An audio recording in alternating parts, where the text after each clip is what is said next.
Periodicity इन properties क्या होती है? पीरियोडिसिटी होता है किसी चीज का रिपीट हो जाना, एक फिक्स टाइम इंटरवल के बाद कोई चीज का रिपीट होना क्या कहलाएगा? पीरियोडिसिटी। जैसे अपनी घड़ी होती है, ठीक है, अगर ये घड़ी यहाँ पे मान लो आपकी 12 पे है, ठीक है, तो 1 घंटे बाद क्या होगा? वो वापस 12 पे आ जाएगी, फिर 1 घंटे बाद क्या होगा? 12 पे आ जाएगी। यानी टाइम के साथ ये जो इसकी मोशन होगी घड़ी की सुई की, वो रिपीट हो रही है, तो that is called periodicity, repeat होना किसी चीज का। पीरियोडिसिटी ऑफ प्रॉपर्टी, ऐसे ही प्रॉपर्टीज में भी पीरियोडिसिटी पाई जाती है, जितने भी एलिमेंट्स हैं उनकी प्रॉपर्टीज में भी पीरियोडिसिटी पाई जाती है। मतलब कि अगर आप एलिमेंट्स को अरेंज करोगे, उनके एटॉमिक वेट के हिसाब से अरेंज कर दो, increasing order of atomic weight के हिसाब से आप एलिमेंट्स को अरेंज कर दो, तो आप ये देखोगे कि थोड़े टाइम के बाद एलिमेंट्स की प्रॉपर्टीज भी क्या होने लगेगी? रिपीट होने लगेगी। Manley states that physical and chemical properties of element are periodic function of their atomic weight. Periodic function का मतलब कि chemical और physical property repeat होती है। किसके periodic function है? atomic weight के। मतलब अगर atomic weight के हिसाब से arrange कर दोगे आप एलिमेंट्स को, इंक्रीजिंग एटॉमिक वेट के हिसाब से अरेंज कर दोगे, तो जो फिजिकल और केमिकल प्रॉपर्टीज है वो रिपीट होनी स्टार्ट हो जाएगी। ठीक है, elements are arranged in the increasing atomic weight, elements with similar properties are repeated after a certain interval. ठीक है, नेक्स्ट है मॉडर्न पीरियोडिक टेबल क्या होती है? It states that physical and modern periodic law बोल सकते हैं आप इसको, या मॉडर्न पीरियोडिक टेबल में जो हमने यूज किया हुआ है, जो ला यूज होता है, वो क्या कहता है? It states that physical and chemical properties of element are periodic function of their atomic number. ये ऊपर वाली बात दोबारा से रिपीट हो रही है। अब बात आती है कोज ऑफ पीरियोडिसिटी। पीरियोडिसिटी क्यों होती है? रिपीटेशन क्यों नहीं लगता है प्रॉपर्टीज का? The cause of periodicity is the repetition of similar outer electronic configuration after certain interval. भाई हम कहते हैं कि एलिमेंट्स की प्रॉपर्टीज क्या होने लग रही है? रिपीट होने लग रही है। यानी आपने मान लो 10 एलिमेंट्स को अरेंज किया, तो आप देखोगे कि 1 to 8 तक तो ठीक था, या 1 to 10 तक तो ठीक था, उसके बाद जो 11वां एलिमेंट है उसकी प्रॉपर्टी फर्स्ट से मैच कर रही है, कुछ भी किसी भी नंबर के एलिमेंट्स की प्रॉपर्टी पहले वाले से मैच कर रही है। ठीक है, तो वो था पीरियोडिसिटी। क्यों होती है पीरियोडिसिटी? वो हम देखेंगे। देखो, किसी भी एलिमेंट की जो प्रॉपर्टीज होंगी ना, क्या केमिकल प्रॉपर्टी वो शो करेगा, क्या फिजिकल प्रॉपर्टी वो शो करेगा, वो उस एलिमेंट के जो वैलेंस इलेक्ट्रॉनिक कॉन्फ़िगरेशन होती है उस पर डिपेंड करती है। इसका मतलब अगर दो एलिमेंट्स की अगर वैलेंस इलेक्ट्रॉनिक कॉन्फ़िगरेशन मैच कर रही है तो उनकी प्रॉपर्टीज भी मैच करेगी। ठीक है, तो यही बात है। कोज ऑफ पीरियोडिसिटी क्या कहता है कि जो प्रॉपर्टीज है वो रिपीट क्यों होती हैं? क्योंकि आउटर इलेक्ट्रॉनिक कॉन्फ़िगरेशन जो होती है आफ्टर सर्टेन इंटरवल वो रिपीट होने लगती है। ठीक है, ये आपने यहां से करना नहीं है, ये बस ये 2-3 लाइन की डेफिनेशन है वो आपने करनी है। अब देखो, present form of periodic table या long form of periodic table जो हम बोलते हैं, the table which is most common during these days, जो अब आप देखते हो वो कौन सी है? Long form of periodic table है, which is based upon the electronic configuration of element. जो अब आप यूज कर रहे हो वो कौन सी है? बोर टेबल भी बोलते हैं उसको। जब आप यूज कर रहे हो वो है modern periodic table, sorry long form of periodic table है जो प्रेजेंट फॉर्म है। ठीक है, उसमें देखो उसके फीचर क्या है? Features of long form of periodic table, उसमें 2 चीजें हैं, एक है हमारे पास ग्रुप्स होते हैं और एक होता है हमारे पास पीरियड्स। जैसे ये इस टाइप की है हमारे पास जो पीरियोडिक टेबल है, क्लियर है? नीचे भी एक हमारे पास ग्रुप बना हुआ है, इस तरह से आप देखोगे। ठीक है, तो वहां पे क्या है? इस तरह से ग्रुप्स बने हुए हैं, वर्टिकल ग्रुप्स बने हुए हैं। ठीक है, तो ये जो वर्टिकल ग्रुप्स होते हैं ये क्या कहलाते हैं?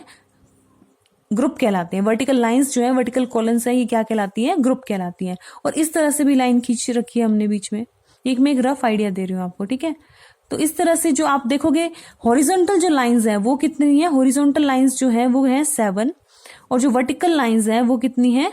18। तो हॉरिजॉन्टल लाइंस को आप क्या बोलते हो? पीरियड बोलते हो, ये आपको पता होगा। और इनको क्या बोलते हो आप? ग्रुप। तो जो आपकी long form of periodic table है उसमें 7 पीरियड है, 18 ग्रुप है। ठीक है, तो ग्रुप नंबर 1-2 जो पहले 2 ग्रुप है वो एस ब्लॉक कहलाते हैं, 3 से 12 जो है वो आपके डी ब्लॉक कहलाते हैं, और 13 to 18 आपके पी ब्लॉक कहलाते हैं। ये जो हमारे पास ये है ना 2 ग्रुप, ये क्या कहलाते हैं? S block.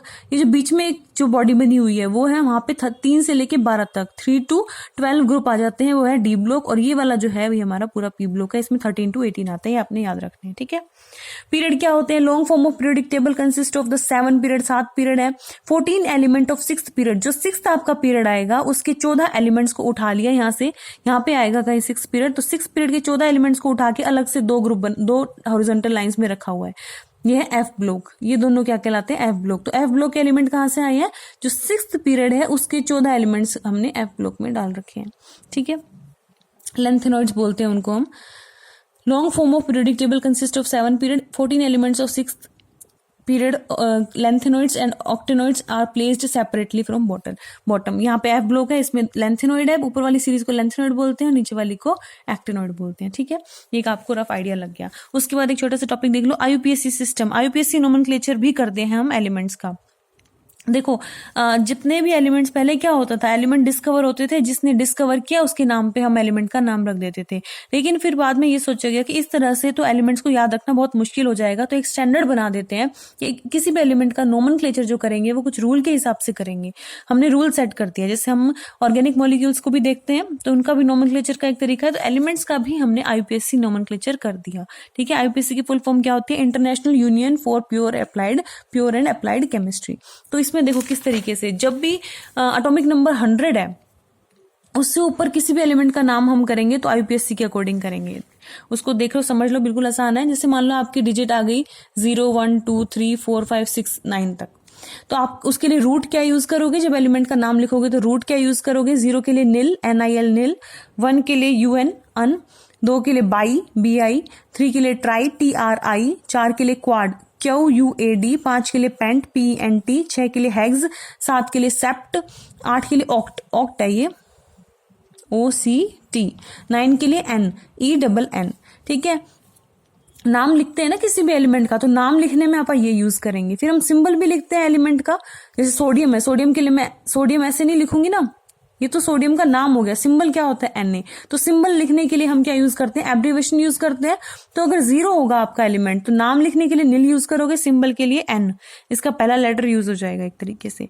1 के लिए U, 2 के लिए B, 3 के लिए T, 4 के लिए जो क्वाड था उसका Q, मतलब फर्स्ट लेटर यूज हो जाएगा। 5 के लिए पेंट, 6 के लिए H हो जाएगा, 7 के लिए S, 8 के लिए O, 9 के लिए E। जैसे कि 106 आपका कोई एलिमेंट डिस्कवर हुआ, उसका एटॉमिक नंबर कितना है 106, तो नाम क्या लिखोगे, 1 के लिए जो आप रूट लिखते थे, 0 के लिए, 6 के लिए, 1 के लिए अन लिखते थे, 0 के लिए टेबल में देखो निल, और 6 के लिए क्या होता था, 6 के लिए हेक्स, तो हेक्स। फिर नाम के पीछे आपने IUM तो लगाना ही लगाना है, किसी भी एलिमेंट का नाम लिखोगे IUM तो लगाओगे ही लगाओगे। ठीक है, तो ये इसका नाम हो गया। अब इसका सिंबल अगर हम बात करें, सिंबल क्या होगा इसका, तो 1 के लिए क्या सिंबल यूज करते थे, U, 0 के लिए N, और 6 के लिए H, तो UNH। इस तरह से ये तीनों नाम है, अब इनकी प्रैक्टिस कर लेना। ठीक है, तो आज के लिए इतना काफी है, आगे हम फिर बाद में डिस्कस करेंगे। Have a nice day.